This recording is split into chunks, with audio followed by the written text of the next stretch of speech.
इस मूवी के स्टार्ट में हम देखते हैं एक प्रिंस को जिसने अपने पैलेस को काफी खूबसूरत बनाकर रखा हुआ था। वो अपने पैलेस में खूबसूरत लड़कियों को बड़ी बड़ी दावतें दिया करता था। एक रात बहुत तेज तूफान आ जाता है। उस तूफान से बचने के लिए एक गरीब बूढ़ी औरत प्रिंस के महल में आ जाती है। अब ऑब्वियसली वो औरत बूढ़ी थी, इसीलिए शक्ल सूरत से प्यारी नहीं थी। अब वो बूढ़ी औरत प्रिंस के ऑनर में उसे रोज फ्लावर गिफ्ट देती है। प्रिंस सोचता है कि इस बूढ़ी औरत की हालत खराब है, वो एक बूढ़ी औरत है और उसकी शक्ल सूरत भी प्यारी नहीं है, इसीलिए वो उस बूढ़ी औरत का मजाक बनाता है, हंसने लगता है और उस बूढ़ी औरत की इंसल्ट करते हुए प्रिंस ने उसके फ्लावर को फेंक दिया। वो बूढ़ी औरत प्रिंस को काफी समझाती है कि खूबसूरती कभी भी इंसान के चेहरे पर नहीं होती, बल्कि वो इंसान के दिल में पाई जाती है। लेकिन प्रिंस उसकी कोई बात सुनने को तैयार ही नहीं था और देखते ही देखते वो बूढ़ी औरत एक खूबसूरत लेडी में बदल गई। असल में वो बूढ़ी औरत एक जादूगरनी थी जो कि किसी बूढ़ी औरत का रूप लेकर प्रिंस के पास आई थी ताकि वो प्रिंस को आजमा सके। वो जादूगरनी समझ गई थी कि प्रिंस के दिल में प्यार नाम की कोई चीज है ही नहीं, इसीलिए वो प्रिंस को अपने मैजिक से जानवर यानी बीस्ट बना देती है। प्रिंस उस जादूगरनी से काफी रिक्वेस्ट करता है कि वो ऐसा ना करे, लेकिन वो उसकी एक नहीं सुनती। जादूगरनी के इस मैजिक की वजह से सब लोग आहिस्ता आहिस्ता प्रिंस को बोलने लगे। यहाँ पर हम ये जान पाते हैं कि उस जादूगरनी ने प्रिंस को जो फ्लावर दिया था वो कोई आम फ्लावर नहीं था, बल्कि मैजिकल फ्लावर था, जादुई फूल था वो। और फ्लावर एक्सेप्ट ना करने पर उस जादूगरनी ने प्रिंस को ये कर्ज दे दिया और ये कर्ज तभी खत्म होगा जब प्रिंस को उस फ्लावर की आखिरी पेटल यानी पंखुड़ी गिरने से पहले किसी से प्यार हो जाए और वो भी प्रिंस से प्यार करे।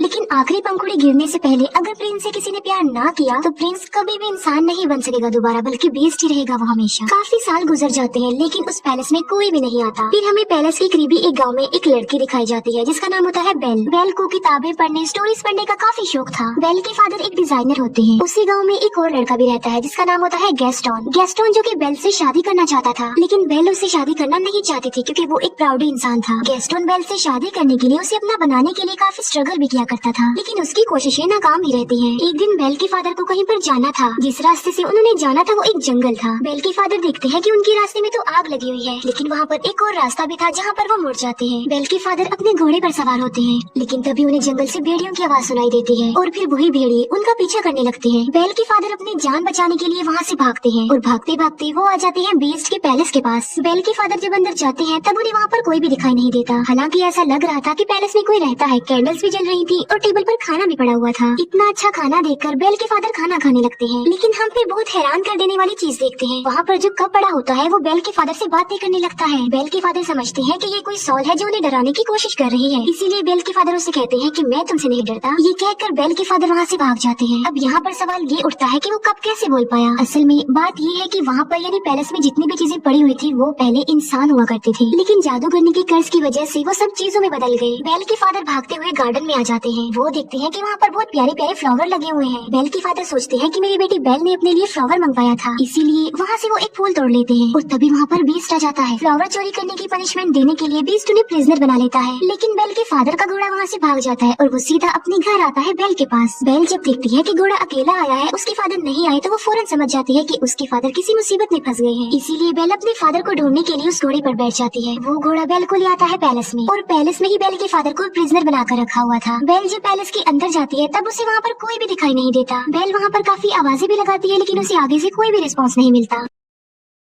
बेल वहाँ पर आवाजें सुन पा रही थी, लेकिन उसे वहाँ पर कोई भी नजर नहीं आ रहा था। बेल उस जगह पर पहुँच जाती है जहाँ पर उसके फादर को कैद करके रखा गया था, प्रिजनर बनाकर। बेल के फादर उसे बताते हैं कि ये सारा महल जिंदा है, इसीलिए जितना जल्दी हो सके तुम यहाँ से भाग जाओ। कहीं ऐसा ना हो कि वो तुम्हें देख ले। मैंने तुम्हारे लिए फ्लावर तोड़ा था और उसने मुझे पनिशमेंट देने के लिए यहाँ पर कैद कर दिया। लेकिन बेल के वहाँ से निकलने से पहले ही बीस्ट वहाँ पर आ जाता है। बेल उसे देखकर काफी डर जाती है, घबरा जाती है, क्योंकि जाहिर सी बात है वो बीस्ट था तो काफी खतरनाक लग रहा था और काफी डरावना भी। लेकिन बेल बीस्ट को ये बात शो होने नहीं देती कि वो उसे डर रही है। बेल कहती है कि मैं अपने फादर से मिलना चाहती हूँ, लेकिन बीस्ट ऐसा नहीं चाहता था कि वो अपने फादर से मिले। बेल बीस्ट को कहती है कि तुम कितनी जालिम इंसान हो, एक छोटी सी गलती के लिए तुम इतनी बड़ी सजा दे रहे हो। उन्होंने सिर्फ एक फ्लावर ही तो तोड़ा है और ऐसा करने के लिए मैं नहीं उन्हें कहा था, इसीलिए मैं हर सूरत अपने फादर से मिलूंगी। बीस्ट उसे बताता है कि अगर ये दरवाजा एक बार खुल गया और उसके बाद बंद हो गया तो ये दोबारा कभी भी नहीं खुल पाएगा। ये कहते ही बीस्ट डोर को ओपन कर देता है। बेल अंदर जाती है और अपने फादर से मिलती है, लेकिन वो अपने फादर को बाहर की तरफ पुश कर देती है और इसके बाद दरवाजा बंद कर देती है। अब बीस्ट के अकॉर्डिंग वो दरवाजा दोबारा नहीं खुल पाएगा, इसीलिए वो बेल के फादर को अंदर नहीं डाल सकता। बेल के फादर की जगह पर अब खुद बेल वहाँ पर कैद हो गई थी। इसके बाद बीस्ट बेल के फादर को वहाँ से ले जाकर आजाद कर देता है, उसे छोड़ देता है। अब बेल वहाँ पर कैद हो जाती है, लेकिन जब बीस्ट वहाँ पर नहीं होता तभी घड़ी और एक कैंडल स्टैंड बेल के पास आते हैं। ये चीजें इंसान थी, लेकिन कर्ज की वजह से घड़ी और कैंडल स्टैंड में चेंज हो गई है। लेकिन ये इंसानों की तरह ही सब कुछ कर सकते हैं, सुन सकते हैं, बोल सकते हैं, चल भी सकते हैं। वो दरवाजा खोल देते हैं और बेल को कहते हैं कि तुम हमारे साथ साथ आओ। वो बेल को कहते हैं कि हम तुम्हें रहने के लिए एक अलग रूम देंगे, क्योंकि वो समझ गई थी कि बेल ही वो लड़की हो सकती है जो उन्हें इस कर्ज से आजाद करवाएगी। वो बेल को रहने के लिए एक रूम देते हैं। जब इस बात का बीस्ट को पता चलता है तो उसे काफी गुस्सा आता है, इसीलिए वो घड़ी और कैंडल स्टैंड को डांटता है और उन पर गुस्सा करता है, जिस पर वो दोनों कहते हैं कि शायद यही वो लड़की है जो हमें इस कर्ज से आजाद करवाएगी। तुम्हें उसके करीब जाना चाहिए, उसे इम्प्रेस करना चाहिए और उसे प्यार भी करना चाहिए। वो बीस्ट को मशवरा देते हैं कि तुम बेल के पास जाओ और उसे अपने साथ खाने के लिए इनवाइट करो। ये बात सुनकर बीस्ट को उन पर गुस्सा आता है। वो उनसे कहता है कि क्या तुम पागल हो गए हो कि मैं एक चोर की बेटी को खाने के लिए इनवाइट करूं, उसके साथ खाना खाऊं? ऐसा कभी भी पॉसिबल नहीं हो सकता। लेकिन जब उसके सारे लोग उसे काफी इंसिस्ट करते हैं तो वो इस बात के लिए मान जाता है, क्योंकि उन सबके कर्ज होने की रीजन कोई और नहीं बल्कि बीस्ट है। बीस्ट बेल के पास जाता है। वो बेल को कहता है कि तुम मेरे साथ खाना खाओगे, लेकिन इसे तुम कोई रिक्वेस्ट मत समझना। बेल उसे कहती है कि तुम क्या पागल हो? पहले तुमने मेरे फादर को प्रिजनर बनाया, फिर मुझे कैद कर लिया और अब मेरे साथ खाना खाना चाहते हो। बीस्ट दरवाजे को जोर जोर से पीटता है और कहता है कि जो भी हो जाए तुम तो मेरे साथ खाना खाओगी। बेल कहती है कि चाहे मैं भूखी मर जाऊँ लेकिन मैं तुम्हारे साथ खाना नहीं खाऊंगी। जिस पर बीस्ट कहता है कि चलो ठीक है, मैं तुम्हारी ये ख्वाहिश भी पूरी कर देता हूँ, तुम्हें भूखा ही मारूंगा अब तुम्हें कोई भी खाना नहीं देगा और तुम भूखी ही मरोगी। बेल फिर भी दरवाजा नहीं खोलती और वो वहाँ से चला जाता है। जिस अंदाज से बेल ने बीस्ट को जवाब दिया था उसे देखकर वहाँ सभी कर्ज चीजें लाइक कैंडल स्टैंड, घड़ी, पिच कप, उन सबको ही कंफर्म हो जाता है कि बेल ही वो लड़की है जो उन्हें कर्ज से निजात दिलाएगी। फिर हम देखते हैं बीस्ट को जो कि उसी रोज फ्लावर के पास जाता है। बीस्ट देखता है कि उस फ्लावर की बहुत सारी पंखुड़ियां गिरकर टूट गई हैं। ये वही रोज फ्लावर था जिसके खत्म होने के बाद बीस्ट हमेशा के लिए जानवर ही रहेगा और पैलेस की जितनी भी कर्ज चीजें हैं वो सारी ऐसी ही रहेंगी, हमेशा के लिए बेजान बन जाएंगी। वो फ्लावर पर बहुत ही थोड़ी पंखुड़ियां रह गई हैं और वो भी बहुत जल्द गिर जाएंगी। फिर हम देखते हैं बेल के फादर को जो कि वापस अपने गांव में आ चुके थे। वो सब लोगों को बता रहे होते हैं कि मेरी बेटी की जान खतरे में है। जंगल के पास एक पैलेस है और वहाँ पर एक बीस्ट रहता है और वहीं पर मेरी बेटी फंस गई है। लेकिन कोई भी उनकी इस बात पर बिलीव करने को तैयार नहीं था, बल्कि वो सिर्फ इस बात को कहानी ही समझ रहे थे।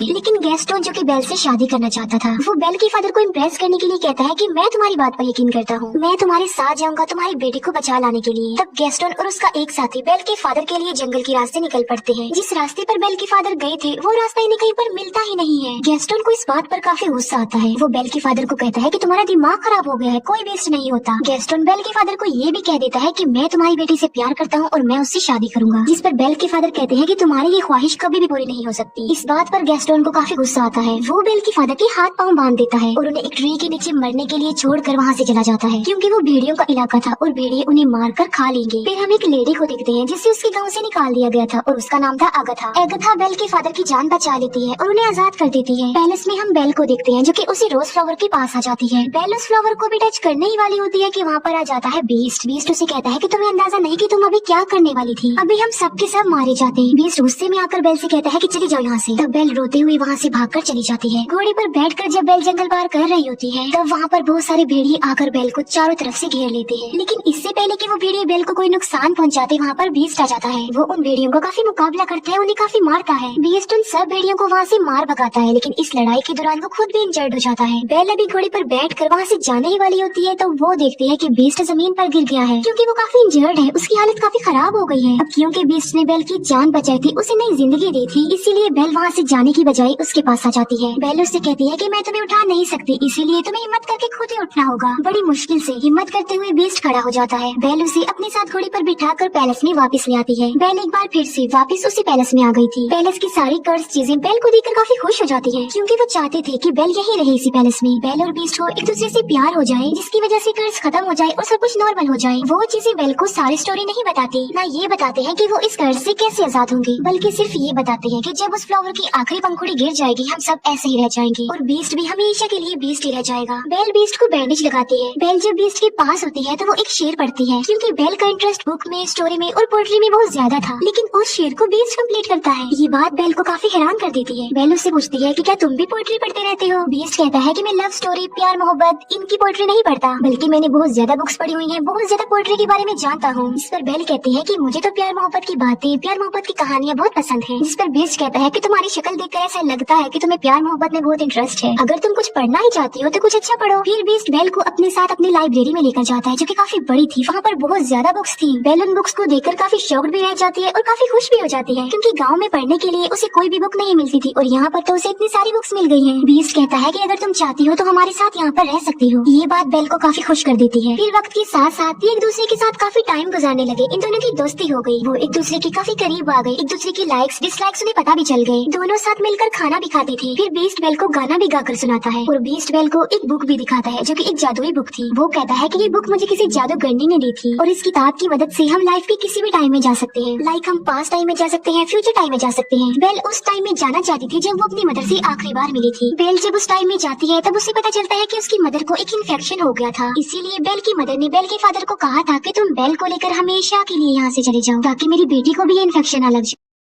ये जानने के बाद बेल काफी दुखी हो जाती है क्योंकि बेल ये बात नहीं जानती थी। फिर ये प्रेजेंट टाइम में वापस आ जाते हैं। कैंडल स्टैंड बीस्ट को कहता है कि तुम्हें बेल से अपने प्यार का इजहार कर देना चाहिए। बीस्ट कहता है कि वो कभी भी मुझसे प्यार नहीं करेगी, लेकिन कैंडल स्टैंड बीस्ट को काफी मनाने की कोशिश करता है और बीस्ट के सारे साथी यानी वो सारी चीजें बीस्ट को इस बात के लिए एग्री कर लेती है। वो पहले बीस्ट को तैयार करती है और बाद में वो बेल को भी तैयार कर देती है। बेल को डांस करना काफी पसंद था, इसीलिए वो दोनों डांस करने वाले होते हैं। हम देखते हैं कि बेल के फादर वापस अपने गाँव में आ गए हैं। वो सबको बताते हैं कि गैस्टो ने उन्हें जंगल में बांधकर छोड़ दिया था ताकि भेड़िए आकर उन्हें खा ले। वहीं बेल के फादर के साथ अगाथा भी होती है, लेकिन गैस्टोन इस बात पर एग्री नहीं करता बल्कि वो मुकर जाता है। वो कहता है कि ये झूठ बोल रहा है, इसके ऊपर शैतान आ गया है और ये पागल हो गया है। साथ साथ वो कहता है कि अगाथा की गवाही कोई इम्पोर्टेंस नहीं रखती क्योंकि ये तो पहले ही गाँव से निकली हुई है। यहाँ पर गैस्टोन का साथी भी झूठ बोल देता है। वो कहता है कि गैस्टोन जो भी कह रहा है बिल्कुल ठीक कह रहा है, इसीलिए सब गाँव वाले गैस्टोन की बातों पर बिलीव कर लेते हैं और सब लोग ये समझने लगते हैं कि बेल के फादर का मेंटल बैलेंस खराब हो गया है। साथ साथ उनके ऊपर कोई शैतानी साया भी है, इसी वजह से वो बेल के फादर को पकड़ लेते हैं। फिर हम देखते हैं पैलेस में जहाँ पर बीस्ट और बेल डांस कर रहे थे और वो डांस को काफी एंजॉय कर रहे थे। उन्हें काफी अच्छा फील हो रहा था। बीस्ट बेल को कहता है कि मैं इन फीलिंग्स को काफी अच्छा फील कर रहा हूँ, मैं तो इन्हें जैसे भूल ही गया था। बेल कहती है कि मुझे मेरे फादर ने डांस करना सिखाया। बीस्ट उससे पूछता है कि क्या तुम अपने फादर को मिस करते हो, जिस पर बेल कहती है जी हाँ, मैं अपने फादर को बहुत मिस करती हूँ। बीस्ट के पास एक जादुई मिरर होता है जिसकी मदद से वो हर उस पर्सन को देख सकते हैं जिन्हें वो देखना चाहते हैं और उस मिरर में वो बेल को उसके फादर को दिखाता है। बेल देखती है कि गाँव वालों ने उसके फादर को प्रिजनर बनाया हुआ है, बांधा हुआ है। ये देखकर बेल काफी अपसेट हो जाती है, जिस पर बीस्ट कहता है कि तुम्हारे फादर को तुम्हारी जरूरत है, तुम्हें उनके पास जाना चाहिए। साथ साथ बीस्ट बेल को वो जादुई मिरर भी दे देता है और कहता है जब कभी तुम्हें मेरी याद आई तो मेरी इस बदसूरत शक्ल को इस मिरर में देख लेना। इसके बाद बेल अपने फादर को बचाने के लिए वहाँ से निकल जाती है और अब बीस्ट पैलेस में अकेला रह गया था। बीस्ट बेल को काफी मिस कर रहा था क्योंकि उसे बेल से प्यार हो गया था, लेकिन अब तो वो उससे काफी दूर जा चुकी थी। अब क्योंकि बेल चली गई थी तो उनका कर्ज ऐसा ही रहेगा और वो हमेशा ऐसे ही बने रहेंगे। इस बात को लेकर बीस्ट और उसके बाकी साथी काफी अपसेट हो जाते हैं। बेल अपने गाँव में पहुँच जाती है और वो दिखती है कि उसके फादर को सब लोगों ने प्रिजनर बनाया हुआ है। बेल सबको बताती है कि मेरे फादर जो कह रहे थे वो बिल्कुल सच था। जंगल में एक पैलेस है और वहाँ पर एक बीस्ट रहता है, एक जानवर है वहाँ पर, लेकिन गाँव वाले बेल की बातों पर भी यकीन नहीं कर रहे थे। तब वो उस जादुई मिरर में सब लोगों को बीस्ट दिखाती है। बीस्ट को उस मिरर में देखकर सब लोग काफी हैरान रह जाते हैं। बेल उन सबसे कहती है कि वो खतरनाक नहीं है, तुम्हें डरने की कोई जरूरत नहीं है, बल्कि वो दिल का बहुत ज्यादा अच्छा है और वो किसी का नुकसान नहीं चाहता और न ही वो कभी किसी को नुकसान पहुँचाता है। गैस्टोन को ये बातें सुनकर रियलाइज हो जाता है कि बेल अब उस बीस्ट को प्यार करने लगी है। इसी वजह से गैस्टोन जेलस हो जाता है, इसीलिए वो सबको भड़काने की कोशिश करता है कि उस बीस्ट ने बेल पर ब्लैक मैजिक कर दिया है, तभी तो ये ऐसा बोल रही है। वो कहता है कि बेल को भी इसके फादर के साथ ही प्रिजनर बना दो। बाद में वो सब गांव वालों को उकसाता है कि हमें मिलकर उस पैलेस में जाना चाहिए और उस बीस्ट को जान से मार डालना चाहिए, वरना वो इस गांव में आ जाएगा और हम सबको मार डालेगा, हमारे पूरे गांव को खत्म कर देगा। वो गांव वाले उसकी बातों में आ जाते हैं और पूरा गांव पैलेस की तरफ चल पड़ता है। जब गांव वाले बीस्ट को मारने के लिए पैलेस में आते हैं तब बीस्ट के सारे साथी यानी वो चीजें उन लोगों पर अटैक कर देती है। गाँव वालों को कुछ भी समझ नहीं आती कि ये क्या हो रहा है, क्योंकि वो कोई इंसान तो नहीं थे बल्कि बेजान चीजें थी। फिर हम देखते हैं गैस्टोन को जो बीस्ट के पास पहुंच चुका था, लेकिन बीस्ट काफी उदास होता है क्योंकि बेल के जाने के बाद उसे कुछ भी अच्छा फील नहीं हो रहा था। वो बेल को काफी मिस कर रहा था।